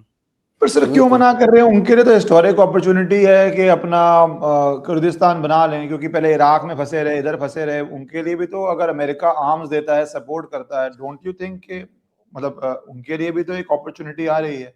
What is Kurdistani, why are they not taking this opportunity? क्योंकि they don't trust American. Kurdistan जो है वो टर्की के हिस्से में भी, हाँ, सीरिया, इराक और ईरान 4 देशों में फैला हुआ है। हाँ, और अभी जो इनकी लड़कियों के साथ सीरिया में किया एसटीएस वालों ने पिछले 2 महीने पहले, एसटीएस जो है जिसके बॉस को अमेरिकन व्हाइट हाउस में हाथ मिलाते हैं ट्रंप के साथ, जो गले काटता था किसी माइन। अब इंटरेस्टिंग बात क्या थी, जब सीरिया में युद्ध चल रहा था और एसटीएस आ रही थी और साथ भागा, उस टाइम अमेरिका सपोर्ट कर रहा था कुर्दियों का इराक में। अमेरिका सपोर्ट कर रहा है। इधर एचटीएस जो कुर्दियों को मार रही है वेस्ट से, उसको भी अमेरिका सपोर्ट कर रहा था। और जो इराक वाला कुर्दिस्तान था, जिनसे इराक बॉर्डर से सीरिया से मिलता था, वहां पे 1000 अमेरिकी सैनिक भी थे उनके साथ। तो इतनी अजीब सी सिस्टम होगी कि इधर ईरान एक कुर्दियों के साथ अमेरिका है, 1000 सैनिक साथ में है, उनके अपोजिट लड़ रहा है एचटीएस, टर्की और इसराइल, उनके साथ भी अमेरिका है। तो इनको पता, एक्चुअली काफी लोगों का मानना ये है कि कोई दिन दूर नहीं है कि अमेरिका इसराइल को ही डिच मार के निकल जाए यहाँ से। अब फंस चुका है वो। जैसे आप कह रहे आइलैंड, सपोज वो आइलैंड कैप्चर कर लेता है, हाँ, वो उसके बाद तो उसका नरसंहार हो जाएगा, बिकॉज वो आइलैंड तो छोड़ेगा नहीं ना। फिर ईरान को अपने इलाका है, उसको पता कहाँ किसको मारना है। लेकिन वो बोलेगा मैंने कर लिया, जाओ। क्यों बोला हॉर्मुज खोलो, हॉर्मुज खोलो? लड़ाई शुरू हुई थी, न्यूक्लियर बॉम्ब नहीं बनाने देना, बैलिस्टिक मिसाइल रोकनी है, रिजीम चेंज करनी, वो उनमें से कुछ नहीं हुआ। अभी वो बोलते हॉर्मुज खोलो, हॉर्मुज खोलो, कि ये सोचे जैसे हॉर्मुज खोल के बोलेगा मैंने जीत ली लड़ाई। अब ट्रंप तो कभी भी जीत लेता लड़ाई, उसने 3-4 हॉर्मुज दिन तो बाद। पहले ही खुला हुआ था, तेरे सब हरकतें करने से पहले खुला था। हाँ, तो अभी बंद हो गया ना। अब नहीं, अभी हाँ, सिर्फ भारत के जहाज आ रहे हैं बाहर। तो ये हो सकता है उसमें विक्ट्री बोल के निकल ले। तो इस पे विश्वास करना। देखिए, कुर्दों के ऊपर सद्दाम हुसैन ने पॉइजनस गैस, केमिकल अटैक किया था। वो भूले नहीं है। उनको पता कि अगर ये हमें छोड़ गया, और उनके पास जो इलाका है ना इस टाइम, वो उनके पास काफ़ी है, दे हैप्पी। जितना उनके पास इलाका है, अगर उनको पीसफुली रहना दिया जाए तो दे आर ओके जो उनके पास है। जो 1000 अमेरिकन जो उनके साथ है ना, वो पता क्या करते हैं, वहाँ से तेल निकाल के बेचते हैं। वो तेल चोरी करने के लिए रखे हुए हैं। वो जो अमेरिकन अड्डा है कुर्दिस्तान में, वो बेसिकली ऑयल वेल को कंट्रोल करता है। ये तो तेल के चोरी है, करते हैं ना। तो इसलिए कुर्दियों में काफ़ी सारे कबीले और बहुत सारे सेक्ट्स हैं। तो उन्होंने बैठ के डिसाइड किया। 1-2 लोगों ने कहा हम जाएंगे, बाकी ने मना कर दिया। तो अभी फिलहाल कुर्दी नहीं आ रहे। जी। ये आपने जो स्ट्रेट ऑफ हॉर्मुज की बात की, उसमें वैसे एक जो भी खबर आ रही है, थोड़ा इस पे भी आप कमेंट कीजिए, फिर मैं स्ट्रेट ऑफ हॉर्मुज पे आऊंगा। कि रशिया की 7 शिप्स जो चाइना जा रही थी, अभी डाइवर्ट होके अब इंडिया आ रही हैं। इंडिया को उन्होंने तेल बेचा, और उसमें कितने बैरल्स था वो सब डिटेल न्यूज में आ चुकी है। तो ये इंडिया का क्या रोल होने जा रहा है? क्योंकि रशिया का तेल की वैल्यू दोबारा बढ़ रही है, ईरान तेल प्राइसेस बढ़ रहे हैं, उधर चाइना के लिए डिफिकल्ट सिचुएशन तो क्रिएट हो ही गई है after Venezuela, Iran, Balochistan etcetera. तो सर ये इंडिया का इस जंग से आप क्या देख रहे हैं? इस जंग से पहले इंडिया कहाँ प्लेस्ड थी? सेम पे प्लेस्ड है, वर्स पे प्लेस्ड है, बेटर पे प्लेस्ड है 20 दिन बाद? नहीं, हमारी डिप्लोमेसी की तो बहुत तगड़ा टेस्ट हुआ है और वो बड़ा कामयाब टेस्ट हुआ है, क्योंकि जब हमने यूक्रेन की लड़ाई में रशिया और यूक्रेन की लड़ाई बंद करवाई थी कुछ 6 घंटे के लिए अपने बच्चों को वहाँ से निकालने के लिए, तो लोगों ने बोला ऐसे सब नारेबाजी है। पर यार अभी जब दुनिया के सारे जहाज वहाँ फंसे हुए हैं, वहाँ से भारतीय टैंकर झंडा लगा के इंडिया का वहाँ से निकल रहे हैं सरेआम, और एक ही नेवी दुनिया की जो हॉर्मुज के मुंह के ऊपर है वो हमारी नेवी है। और लोग पूछ रहे हैं कि भाई हमारी नेवी वहाँ क्या कर रही है। एक बार हॉर्मुज से बाहर आ गए तो ईरान आपको मारेगा नहीं, आपको हॉर्मुज से उसने पास दिया तो बाहर भी मारेगा, तो आप किस लिए गए हो। हमें ये मैं भी खतरा यही है पूछ कि रहा हूँ सर, प्लीज इसको जरा एक्सप्लेन कीजिए कि हमारी navy, and we are not in that sense a great naval power जो यूएस है या कुछ और है, हमारी नेवी की क्या स्ट्रेंथ, हमारी मुझे याद भी नहीं लास्ट कौन सी नेवल बैटल हुई है। ऐसे तो आर्मी की तो हर दूसरे दिन ही होती रहती है बॉर्डर पे, तो हमारी नेवी क्या कर रही है वहां पे सर? नहीं, हमारी आप नेवी ब्लू वाटर नेवी है, बहुत कैपेबल नेवी है, उसको मौका नहीं मिला, उनको तो कराची को उड़ाने का उनको तो अफसोस रह गया। प्रधानमंत्री जी ने कहा वो नेक्स्ट फेज में देखना आप नेवी को, हमारी नेवी काफ़ी स्ट्रांग है। और रेड सी में जब ये बाद में पहले जब वो हूतीज और हूती से पहले जब वो पायरेट्स जो घूम रहे थे और पूरी दुनिया का ट्रैफिक रुक गया, तो हमारी नेवी ने तो वहाँ पे इसको सोमालियन पायरेट्स को काउंटर हमें ने तो किया था, सर बाकी आई तो सारे मेंट डर इन गए द थे। सेंस कि हमारी नेवी ने कोई उस तरह, जिस तरह यूएस की navy aircraft carriers aggressive operations करते हैं, रशिया ने अपने टाइम पे किया है ग्लोबल, हमने कभी वो चीजें नहीं करी हैं। मतलब I think that's a factual चीज कि हम नहीं करते उस तरह से। तो इस बारी ईरान में बाकी सबका ना होके हमारा इतना अग्रेसिवली होना एक डिफरेंट चेंज, मतलब एक बिग चेंज है। तो क्यों है, मैं भी जानना चाह रहा हूँ, हमने आपने कहा लोग कराची जानना चाहते हैं, क्यों है, क्या हो हमने रहा है? कराची हमने कराची हार्बर उड़ा दी थी 71 में, पूरी हार्बर हमारी नेवी ने। अ, ये अभी ऐसा क्या है कि हमारी ईरान से अंडरस्टैंडिंग है, वो हमें ऑनर कर रहा है, तो हमारे जहाज़ों को निकलने दे रहा है। जब मेन अरेबियन सी में जहाज़ आ गया, तो नेचुरली जिस कंट्री ने आपको हॉर्मुज़ से निकलने दिया है, जो बाकी को नहीं निकलने दे रहा, तो वो आपको नहीं मारेगा लॉजिकली। उसके आगे आपके पास 2 थ्रेट्स हैं। एक थ्रेट है पाकिस्तान से और एक थ्रेट है अमेरिका से। ये दोनों एक्सपर्ट हैं फॉल्स फ्लैग ऑपरेशन करने में। तो पता चला जैसे ने श्रीलंकन जहाज़ को श्रीलंका से निकले हुए जहाज़ ईरानियन जहाज़ को मारा, हमारे किसी टैंकर पे कुछ कर देंगे और बोलेंगे ओहो गलती हो गई। आप देखिए जब ये ईरान इराक युद्ध चल रहा था ना, और बाद में इराक जो था वो घुस गया था कुवैत में, वो कुवैत को बचा रहा था अमेरिका। उस टाइम अमेरिकन शिप से, एक युद्ध पोत से एक एयरलाइनर मार गिराया था उन्होंने, ईरान का जहाज। तो स्कूल के बच्चे मारना पहला इंसिडेंट नहीं है, इनकी हिस्ट्री है। और बाद में बोला गलती होगी। तो आप ये इमेजिन कीजिए कि हमारे टैंकर जो 19 टन लेके, मीट्रिक टन लेके गैस का आ रहा है, उसको वो ठोक दे रास्ते में, और बाद में बोला गलती होगी। तो उसको अवॉइड करने के लिए हमारी नेवी उसको एस्कॉर्ट करती है। मगर ईरान हमारी नेवी को हॉर्मुज़ के मुंह तक आने देता है। ये दिखाता है कि हमारी स्टेटस कहाँ है। जहाँ अमेरिका युद्धपोत जो है अब्राहम लिंकन, वो 800 किलोमीटर दूर छुपा हुआ है ईरान से, 800 किलोमीटर दूर है वो। उसको इतना डर लग रहा है कि पता नहीं ईरानी मार ना दे, और हमारे वाले जाके शहर बिल्कुल हॉर्मुज़ के मुंह पे बैठे हुए हैं। जहाज अंदर से निकलता है उसको लेके आ जाते हैं। तो ये दिखाती है हमारी स्ट्रेंथ ऑफ, क्योंकि कहते हैं ना डिप्लोमेसी वो भय बिन होए ना प्रीत। डिप्लोमेसी को अगर बैकअप नहीं करते मिलिट्री पावर के साथ, तो आपकी सुनता कोई नहीं। अभी हम उस स्टेज पे हैं कि हमारी मिलिट्री भी अपने आप में एक, हम नहीं कहते पाकिस्तान के नंबर वन, बट दुनिया मानती है कि भाई तगड़े तगड़ी फोर्सेज हैं भारत की। और उसके साथ डिप्लोमेसी हमारी इतनी फर्स्ट क्लास चल रही है कि इजराइल भी हमारी कसम नहीं खा रहा और ईरान भी हमें कुछ नहीं कह रहा। हमारे यहाँ जो अंदर बैठे हुए हैं बेवकूफ़ लोग वो शोर मचा रहे हैं। ईरान के साथ हमारा जैसे था चल रहा है। इनफैक्ट लड़ाई के टाइम पे उस जस्ट पहले हमारा फॉरेन मिनिस्टर का डिप्टी सेक्रेटरी वहाँ गया हुआ था। और अभी दुनिया को उम्मीद है कि अगर ये लड़ाई रुक सकती है, कोई रुकवा सकता है, तो भारत है। बिकॉज हाँ, तीसरी पार्टी आपको कोई, एंड में तो न्यूट्रल ट्रस्टेड पार्टी चाहिए ही होगा, जो भी समझौता होगा उसके अंदर, विच क्योंकि वो इफेक्टिवली इज बिग नेशंस में तो इंडिया ही है, क्योंकि चाइना भी इन्वॉल्व पार्टी है, यूएस भी इन्वॉल्व पार्टी है, रशिया का भी वहां पे है एक रशिया तरह तो से। उनका जो नया स्पिरिचुअल लीडर है मुज्तबा, हम्म, वो रशिया में है इस हम्म, टाइम। उसको मारा इन्होंने, टांग कट गई, वो ट्रीटमेंट हम्म, उसका मॉस्को में चल रहा है। तो रशिया भी उसका पार्टी है, चाइना उसका, लाइक यू सेड, उनके पार्टी है। हम्म, हम ही हम्म, हैं जो ये रुकवा सकते हैं किसी टाइम पे, हम्म, हम्म, जिसकी हमारी बात ईरान भी सुनेगा, और यूएस अगर चाहेगा तो रुकना चाहिए। हम्म, इसराइल तो हमारी बात है ही है। हम्म। तो हमारा तो स्टेटस बड़ा है। नटशल हमारा में भी ये है कि स्टेटस बड़ा है, जो मर्जी लोग मानते बोले। हैं, मानते हैं। क्योंकि अब एक, क्योंकि वर्ल्ड री इमेजिन होने जा रहा है, 2 लाख इंडियंस मिडल ईस्ट से वापस आ चुकी हैं, अभी स्टेटमेंट आई थी। तो ये मिडल ईस्ट तो पूरा ही एक जो बूम से बस्ट जाएगा, रिकवर करेगा, आई डोंट नो, बट इस समय तो उनके लिए 40 साल बाद एक क्वेश्चन मार्क खड़ा हो गया है कि are you a safe destination और are you not a safe destination. देश तो वो है ही नहीं है, मैं कभी उनको देश नहीं मानता। पैसा तो आप कहीं से भी कमा लेते हैं, पैसा तो क्रिप्टो में भी कम जाता है, बट आप देश नहीं है, आप एक डेस्टिनेशन थे। अब अगर वो डेस्टिनेशन में luxury, great life, low taxes, ability to do whatever you want to do, वो सब नहीं रहता तो वो डेस्टिनेशन भी नहीं रहेगी। तो इंडियंस भी वापस आ रहे हैं। तो सर रीजन में आप क्या देख रहे हैं, वेस्ट एशिया रिकवर करेगा या नहीं रिकवर करेगा, और उससे क्या चैलेंज उठेंगे अगर ये जिस दिशा में जा रहा था वहां पे नहीं जा पाता? क्योंकि इंडिया यूएई के रिश्ते अच्छे हो रहे थे, अगर नहीं होता तो क्या वापस अमेरिका बहुत बारी जैसे इराक में घुसता है, रहता फिलाता है, और उसके बाद ज्यादा प्रॉब्लम रीजन के लोगों को होती है, बिकॉज फंडामेंटलिस्ट टेक ओवर।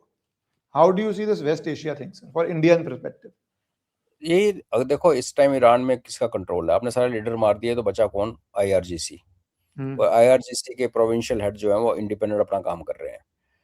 इसका मतलब ये है कि अगर आपने ईरान को और वीक किया, काफी वीक हो चुका है। जैसे लरजानी को मार दिया, जो कि जिसके बच्चे यूएस में पढ़े हैं, जिसकी बहन यूएसए में पढ़ी है, खुद वो बड़ा फिलोसफर बंदा था और साथ से फंडामेंटलिस्ट भी था, वो प्रोग्रेसिव भी था और फंडामेंटल सेम, वो अलग ही चीज थी, कोई आइटम थी वो।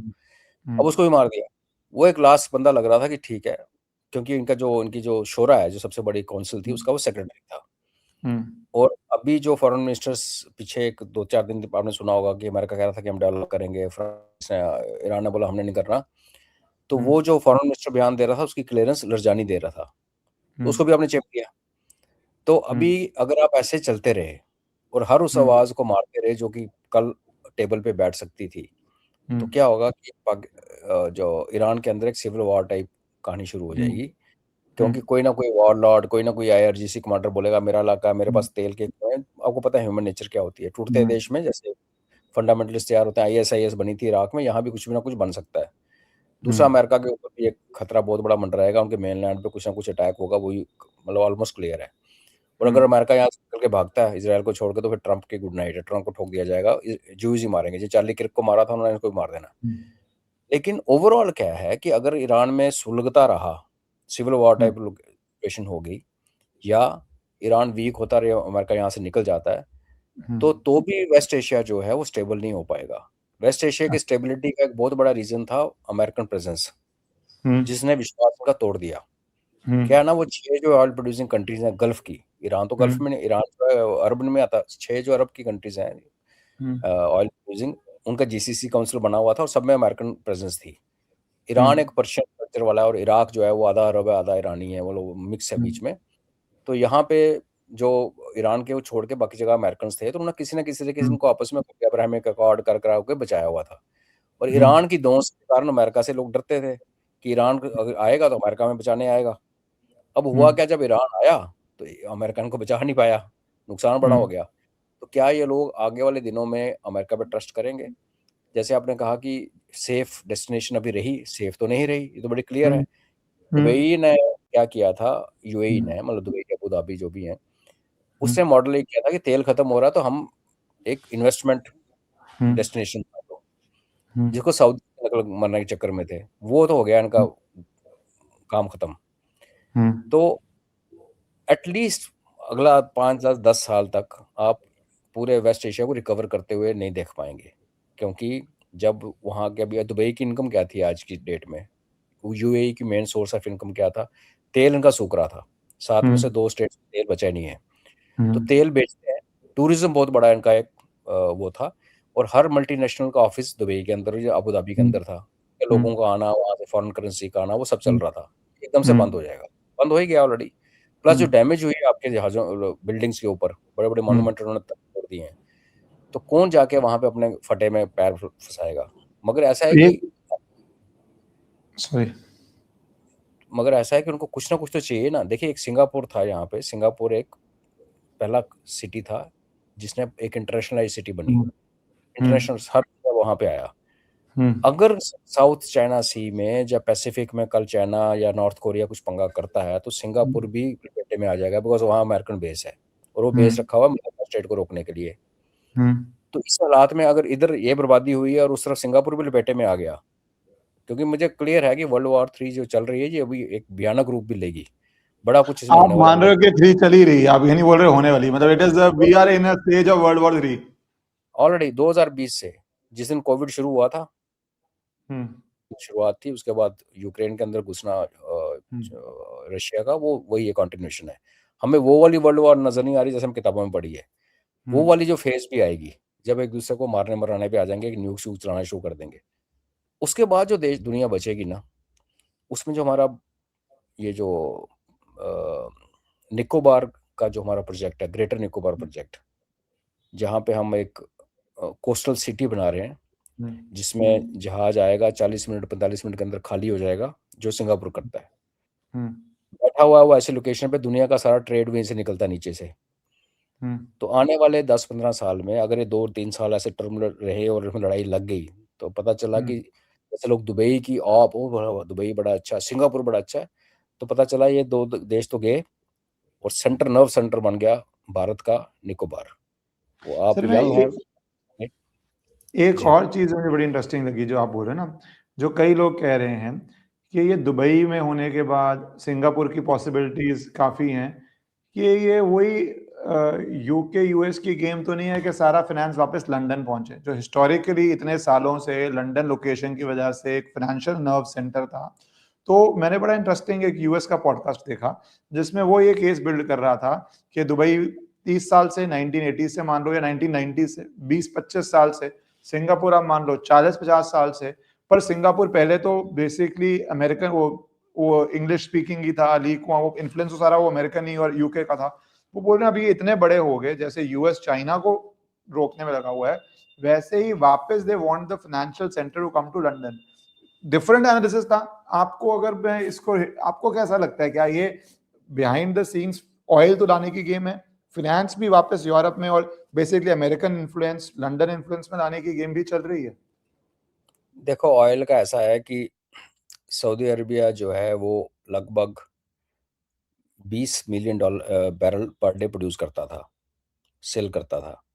वो अभी ठप पड़ा है, तो उन्हें पाइप निकाली थी, एक पाइपलाइन बिछा रखी है ऑयल फील्ड से जो उनके वेस्ट बॉर्डर पे जाती है रेड सी में। वहां से वो 5-1 मिलियन बैरल, मतलब 1/3 भी नहीं कर सकता। तो वो पूरा जोर लगा ले, कुवैत वूत का भी तेल मिला ले, तो 7 मिलियन बैरल यहाँ से प्रोडक्शन है पर डे की, जो कि 1/3 है सिर्फ सऊदीज की। उतना ही 7 मिलियन निकालना शुरू कर दिया अभी अमेरिका ने।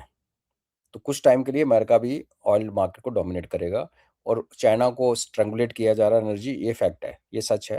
अमेरिका अपना तेल बेचना चाहता है, अमेरिका चाइना का तेल रोकना चाहता है, और उसके बीच में ऑयल सप्लाई धीरे धीरे कम हो रही है, बिकॉज सऊदीज अगर 1/3 ही बेच पा रहे हैं, और यूएई वाले भी बड़ा जो उनकी भी पाइपलाइन है एक, जो उनकी ओमान सी में निकलती है, वो इसीलिए रखी थी कि ईरान इराक युद्ध में देख लिया था कि हॉर्मुज जो है उसमें कई बार अब बंद हो जाता था, अब बिजनेस नहीं कर सकते, लेकिन उसकी कैपेसिटी भी 1 मिलियन बैरल है। कहाँ आप मेन लैंड पे 7-8 मिलियन बैरल निकाल रहे हो और कहाँ 1 मिलियन बेच पा रहे हो, तो वो मिसमैच है। तो एनर्जी मैं मानता हूँ यूएस, और अगर आप रशिया का एटीट्यूड देखें, रशिया को ये बोला गया कि आप दबा के बेचो, तो यूएस और रशिया, चाइना और यूएस और रशिया का जो अलास्का में हाथ मिलाया था इन्होंने जेलेंस्की के एब्सेंस में, तब भी मैंने कहा था इनकी अपनी सेटिंग हो गई है। लेकिन ये जो बात रही कैपिटल को वापस लंदन पहुंचाने की, तो उसमें एक बहुत बड़ा बदलाव आ गया है। अगर लंदन वैसा ही होता कि लंदन जैसा था, डेमोग्राफिकली वैसे ही होता, कैपिटल निकल गई थी, कैपिटल वापस आ सकती थी। आज लंदन पाकिस्तान बन चुका है। आज पूरा यूरोप की डेमोग्राफी चेंज हो चुकी है। आप बताओ, आप इन्वेस्टर हो तो आप जाके लंदन में पैसे लगाओगे? उसको नो, इंग्लिस्तान अब वही कहते हैं। कर रहा है वो। एक तो जो मेरे क्लाइंट्स हैं वहाँ पे, दोस्त भी हैं वहाँ पे, वो यही कह रहे हैं इतना तो उन्होंने स्टेट ड्यूटी लगा दी है, इतने कैपिटल टैक्सेस लगा दिए। देखो दुबई के पीछे एक रीजन ये भी था कि वो टैक्सेशन नहीं है। Taxation is a big big advantage for people जिनके पास इतना एम्पायर है कि वहाँ पे ऑफिस मेंटेन कर लें, तो ऑफिस मेंटेनिंग ये कॉस्ट तो 50-60 लाख रुपए, जो भी सबकी अलग अलग कॉस्ट है, ऑफिस मेंटेनिंग कॉस्ट वो साल का निकालने के बाद टैक्स फ्री, उनको बहुत बड़ा एडवांटेज है। वो हर बड़ा प्लेयर ऑफिस की कॉस्ट और जो वीजा सारी जो कॉस्ट से निकाल सकता है। लंदन में तो टैक्सेशन ही आपको मार देती है। बट अगर फ्लाइट कैपिटल होती है, तो हिस्टोरिकली 500-700 साल तो लंदन फाइनेंशियल सेंटर रहा है वर्ल्ड का, तो वो उस दिशा का कोशिश की बात कर रहे थे। नहीं ना, आप देखिए, टैक्सेस एक चीज बड़ी इंपॉर्टेंट है, नो डाउट्स, बट सेफ्टी और सिक्योरिटी उससे भी बड़ी इंपॉर्टेंट चीज है। आपको कितने पैसे दे आज, बोले इश्करण जी आप जाके लंदन में, जहाँ पे मेयर पाकिस्तानी है, यहाँ की होम मिनिस्टर पाकिस्तानी है, और यहाँ पे आप क्रिसमस नहीं मना सकते, न्यू ईयर नहीं मना सकते, और यहाँ पे आप ईद के जुलूस करके पत्थरबाजी करते हो, आप वहाँ, मैं तो नहीं जाता। ग्रूमिंग गैंग्स, बच्चों का सर अपना जोड़ो, बच्चों के ऊपर जो ग्रूमिंग गैंग्स हैं उनका निकलने के बाद क्या उनकी आइडेंटिटी है, क्या है, आप उन पे एक्शन नहीं ले सकते। उनको नहीं, आपको साउथ एशियन बोलना पड़ता है कि कहीं से पार्लियामेंट बाहर में को भी आपका लपेट दो। पार्लियामेंट में रेजोल्यूशन गिर जाता है जिसमें कहा गया हम्म, कि इन पे एक्शन लिया जाए, तो आप उस हाँ, कंट्री में जाएंगे आप? हम्म, तो ये नैरेटिव है। हाँ, अगर ये इंग्लैंड वैसे ही होता जैसे था, कि गरीब हो गया, वीक हो गया, वर्ल्ड वॉर 2 में कर्जे में दब गया, लेकिन वहाँ के लोग वैसे जैसे थे वैसे रहे, उसी हम्म, रॉयल्टी चलती है उनका, उनकी सोसाइटी तो अपसाइड डाउन हो चुकी है। किसने इन्वेस्ट हम्म। करना वहाँ पे जाके?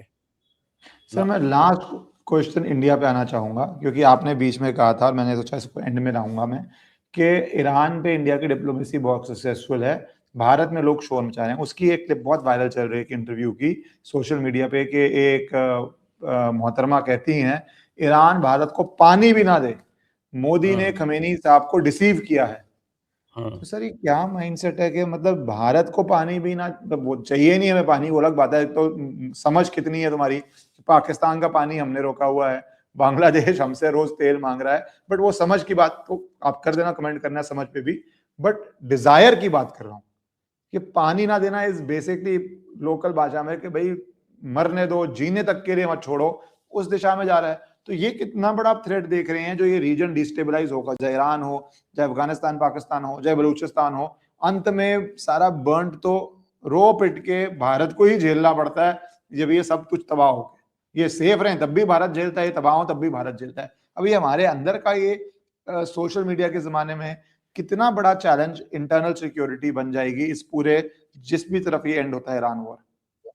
नहीं ना, ईरान वॉर होती ना होती, हमारे अंदर का जो फ्रंट था 0.5 फ्रंट जो है वो तो ऑलरेडी बहुत स्ट्रांग हो चुका है और बहुत ज़्यादा खतरा है। ईरान एक ट्रिगर था जिसने लोगों की शक्लें, शिया कम्युनिटी नहीं बोलती थी वो बोलने लगी, पहले नहीं बोलते थे। हमें अपनी पॉलिसी चेंज करनी पड़ेगी रूथलेसली। ये जो हम कह रहे हैं कि यूनिफॉर्म सिविल कोड लेके आओ, यूनिफॉर्म सिविल कोड का ये मतलब है कि फिर आपके पास शरिया फरिया सब पूरे 200 देशों में, तो भारत एक ही देश है यहाँ पे शरिया चलता है, in addition to Indian constitution. आप किसी और देश में बताइए, इस्लामिक कंट्री में तो शरिया चलेगा, वहाँ नहीं चलता पूरा। हमारे वालों को बोला अच्छा ऐसे करो, आप सिविल जो कानून है उसमें शरिया चला लो, तो बेटियों को पैसे प्रॉपर्टी मत दो। हाथ काटने की बारी क्रिमिनल वाला डोमेन में जाते हो, वो नहीं, वहाँ शरिया नहीं, वहाँ वहाँ चोर को 6 महीने तक रोटी वोटी खिलाओ, जेल में बाहर निकाल दो। तो हमें आई थिंक रूथलेसली ये फ्रीडम ऑफ एक्सप्रेशन, स्टेटमेंट देना, एंटी नेशनल, इनको हमें बड़ी ज़बरदस्ती तौर से इनको कर्व करना पड़ेगा। मैं तो बहुत ज़्यादा सिख हूँ इस डेमोक्रेसी जो हमारे देश में चलती है, और जो हमारी थॉट प्रोसेस है कि हमने एक पर्सनल लॉ को यहाँ अपने पैरेलल, सुप्रीम कोर्ट तक उसको ऑनर करता है। बीच में भी आया भी थी कि नहीं नहीं वो तो वो है, नहीं नहीं सर, ये यूसीसी आप लाओ। देखिए, अगर आप जी। इसको इंटरेस्टिंगली देखिए, और लीगल बात है तो मैं कुछ ऑडियंस को बताना चाहूंगा, सिर्फ क्रिमिनल लॉ नहीं है। आप जब कॉन्ट्रैक्ट लॉ देखते हैं तो अंग्रेजों को क्या करना था, रेवेन्यू सिक्योर करना था, और उनको करना था कि भैया लॉ एंड ऑर्डर मेंटेन हो, कोई गोरे को मार ना दे, हिंसा ना हो। उनको नहीं फर्क पड़ रहा था, हिंदू भी 4 शादी करे, 2 शादी करे, 10 शादी करे, मुसलमान 2 करे, 4 करे, 10 करे, उनको नहीं फर्क पड़ता। तो अगर आप 47 में आइए, उस समय हिंदू कोड बिल भी नहीं आया था, ये नेहरू सरकार हिंदू कोड बिल लेके आई। तो 47 से पहले आपने ये बोल दिया एक यूनिफॉर्म सिविल कोड होगा। अगर एज अ लॉयर आप कॉमन उसकी इंटरप्रिटेशन करें तो यही होगी कि भैया जब इंडिपेंडेंट डेमोक्रेटिक गवर्नमेंट आएगी, उन्होंने समाज के एंगल्स पे, शादी, मेंटेनेंस, इन सब पे ध्यान नहीं दिया है, तो यूनिफॉर्म सिविल कोड में सारे समाजों का बनेगा ना, सरदार, जैन, बुद्धिस्ट, हिंदू, मुस्लिम, आप जितनी भी तरह से डिवाइड करना चाहे वो एक साथ बनेगा। होता क्या है, हिंदू कोड बिल आता है, तो वो बेसिकली उसमें हम अंग्रेजों को क्यों ब्लेम करें, अंग्रेजों ने मैं तो अपना अपना रेवेन्यू के लिए, अंग्रेजों ने तो रेवेन्यू और क्रिमिनल लॉ कर दिया मोटा मोटा। उसने नहीं बोला प्रॉपर्टी टैक्स नहीं देगी मुस्लिम प्रॉपर्टी, उसने, उसको अपना टैक्स चाहिए था, उसने बोला प्रॉपर्टी टैक्स भी लेंगे हम, और उसने कहा आप मर्डर करेंगे तब भी आपके ऊपर सजा होगी, या चोरी करेंगे या चीटिंग करेंगे, पर्सनल लॉ उसने छोड़ा हुआ था। यहाँ तो अब ये हमारी सरकार थी ना 50s में जो बोला कि नहीं, एंड उस पे सर ऑब्जेक्शन जब हिंदू कोड बिल आया, सोशलिस्ट ने, बीजेपी तो थी नहीं, सोशलिस्ट ने बोला कि व्हाट अबाउट मुस्लिम सिस्टर्स। जो नेता थे उन्होंने बोला, जो अर्स्टवाइल कांग्रेस के भी तो बहुत हिस्से हुए थे, इंडिपेंडेंस से पहले सारी मूवमेंट थी, उन लोगों ने आवाज उठाई, तब भी उस सरकार ने नहीं मानी। आज भी ये तो सुप्रीम कोर्ट ने तो जजमेंट्स भी आई हैं सर, शाहबानो सुप्रीम कोर्ट ही लाया था ना जिसको ओवररूल किया। तो कोर्ट्स तो आर वेरी क्लियर, क्योंकि आजकल कोई भी सिविलाइजेशन में, डेमोक्रेसी में विमेन राइट्स आर एस्टैब्लिश्ड। आप लाइए, आप लाते ही नहीं तो क्या किया जाए। इस सरकार ने थोड़ी कोशिश करी, ट्रिपल तलाक पे स्टेप तो लिया, but it's not gone the entire way. ये ट्रिपल तलाक से देखो आपने, मैं बड़े क्रूड सुनने में लगेगा, आपने मुस्लिम लड़कियों का वोट लेने की कोशिश की। देश के लिए क्या फायदा हुआ? देश का फायदा तब होगा ना जब आप बोलोगे कि भाई आप गिफ्ट में जो टैक्स दो, आप वक्फ वाले ड्रामे को, जो ड्रामा कर रखा है अपना जगह जगह घेरा हुआ है, जिसको हमारी ही सरकारों ने स्ट्रेंथन किया है। वो अगेन हम ब्रिटिशर्स को क्यों ब्लेम करें? ये वक्फ बोर्ड की जो स्ट्रेंथनिंग हुई और जो कम्युनल बिल लाया गया, एंटी कम्युनल राइट जो भी, वो सारी हमारी अपनी करतूतें हैं। ये मंदिर वाले जो, ये भी हमारी अपनी करतूतें हैं। तो मैं ये कह रहा हूँ कि अभी ऐसा रूल बनाने पड़ेंगे कि जिसमें आपकी, अगर हम सेकुलर हैं तो फिर जाति, देश, रिलीजन बीच में कहाँ से आ गया कि आप हिंदू हो तो आपके ऊपर एक कानून लगेगा, मैं मुसलमान हूँ तो मेरे पे और कानून लगेगा? ये नहीं हो सकता ना। आप 4-4 शादियां करते हो तो उसका इम्पैक्ट क्या है? उसका इम्पैक्ट ये है कि आप अपनी पॉपुलेशन को मल्टीप्लाई कर रहे हो, है ना। और अगर आपको एक शादी पे करना है और एक उसके बाद अगर आप जैसे दूसरी शादी कीजिए, आपने 2 से ज़्यादा बच्चे पैदा किए तो आपकी वोटिंग राइट छीनो। कहीं ना कहीं आपको इनको कंट्रोल करना पड़ेगा। खुल दे रखी है तो वो भी उनको बोलते हैं जी ये सड़क बन गई आपके घर में, तो बोलते हैं अल्लाह ने दी है, सरकार ने क्या देना है? तो जब 70 साल तक अल्लाह ने दी तो अल्लाह से तो कोई प्रॉब्लम कंप्लेन होती नहीं ना, प्रॉब्लम तो गवर्नमेंट के साथ है। तो ठीक है, जब प्रॉब्लम है ही है, आपको वोट, अच्छी, ये बहुत अच्छा टाइम है जब आपका वो वोट बैंक अफेक्टेड ही नहीं है, उन्होंने आपको वोट देना नहीं, आप जैसे सिर के ऊपर चल के उनके घर जाओ, नहीं, नहीं वो नहीं देंगे। तो आप इस देश के लिए सुधार कर लो, जो देश को जरूरी है। अगर नहीं करेंगे ना तो आप ये जो आवाज़ें सुन रहे हैं आज वाली, ये आवाज़ें बढ़ती ही जाएंगी, बढ़ती ही जाएंगी, और फिर आपको काबू करना मुश्किल हो जाएगा। उसका सर दूसरा क्या है, जो एक दिल्ली में हुआ। फंडामेंटल, सर एक साइकोलॉजिकल रियलिटी भी है। अगर आप डिफरेंट कानून रखते हैं तो आप एक तरह से डिफरेंसेस, अलगाववाद को जीवित रखते हैं, आप बिल्कुल। डिफरेंसेस को अलाइव रखते हैं। साइकोलॉजिकली मैं बात कर रहा हूँ। मुझे आर्टिकल 370, आपने तो सर उस पर, कि हमने भी बहुत उस पर बोला है, मैंने उस पर लेख भी लिखे थे जब इशू अलाइव था, कि सेपरेट लैंड का मतलब ये है, फॉरगेट डिस्क्रिमिनेशन जो हो रही है उस एरिया में, एक आप आइडियोलॉजिकली रिकॉग्नाइज कर रहे हैं कि सेपरेट लैंड है, तो वो सेपरेट लैंड बढ़ेगा क्यों नहीं? आप हिंदुस्तान के अंदर क्यों नहीं कहेंगे कल को अगर मेजोरिटी किसी और जगह पे हो जाती है तो भाई 370 के प्रोविजन यहाँ पे भी लगाओ। वो एक सोच भी तो आप जीवित रख रहे हैं। वैसे ही यूनिफॉर्म सिविल कोड ना रख के आप एक सोच को भी जीवित रख रहे हैं। फॉरगेट द वोट्स, मिले ना मिले, जीते ना जीते, आप वो सोच अगर आप जीवित रखते हैं तो वो बहुत गंदे परिणाम देती है लॉन्ग रन में। आज नहीं, 10 साल बाद, 20 साल बाद, जैसे हमारे जाने के बाद भी दे, पर वो सोच को तो आपको खत्म करना है सर। बिल्कुल। तो रिजर्वेशन क्या करती है? आज जो भीम आर्मी घूम रही है और नीला पीला पता नहीं कौन कौन से झंडे भारत में आ गए, इसका रीजन क्या है? कि आपने उस डिस्टिंक्शन को जिंदा रखा, आपने वो एक जो कहते हैं ना, लोगों के बीच में फ्रिक्शन डाल के रखी। आप इस रिजर्वेशन को इकोनॉमी बेस पे कर दीजिए, हिंदू हो, मुसलमान हो, जो मर्जी जाति का हो, जो गरीब है उसको दो आप रिजर्वेशन, तो आप एटलीस्ट एक बीमारी को तो काबू करोगे। यूसीसी लाओगे, कॉमन लॉ। तो देखो, ये सरकार को डिसीजन लेने हैं, हम तो सिर्फ बोल सकते हैं। पर आपका जो सवाल बेसिकली ये था कि लोग यहाँ जरूरत इसलिए कर रहे हैं, मुंह इसलिए खोलते हैं कि उनको पता है कि उनके कुछ नहीं होने वाला। अभी देखिए, हमारे एक बड़े फेमस यूट्यूबर को आज 30-35 नोटिस आ गए हैं, कहाँ कहाँ से। ठीक है, वो थोड़ी बदजुबानी कर जाते हैं, गाली गलौज पे आ जाते हैं, पर मेरा सवाल ये है कि क्या वही है जो गाली गलौज कर रहा है इंडिया में? यहाँ तो लोगों ने प्रधानमंत्री की माता जी को नहीं छोड़ा बयान देने पे। अदर देन योगी जी की माता को वो गाऊ जी के साथ मिला के वो गाय का बात चल रही थी बिहार में, बोल रहा था बंदा, तो उन पे एफआईआर क्यों नहीं करती? तो कुछ गड़बड़ है, आई नहीं थिंक। नहीं, वो तो सर बहुत रिफॉर्म्स चाहिए हैं, एंड ऑनेस्टली ये तो इंटरनल इश्यूज हैं। मैंने कहा थोड़ा इंटरनल भी करें।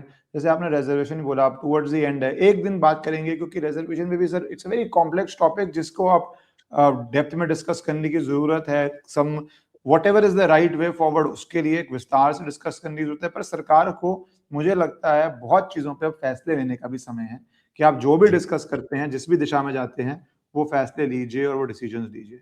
थैंक यू सर, आपने टाइम दिया और ये पूरे हमने जो पूरा पाकिस्तान अफगानिस्तान जिहाद शुरू हो गया है, उस जिहाद का पाकिस्तान पे क्या असर पड़ता है, मैं तो बहुत ध्यान से देख रहा हूँ। देखते हैं सर क्या होता है आगे। Thank you sir so much for your time. धन्यवाद।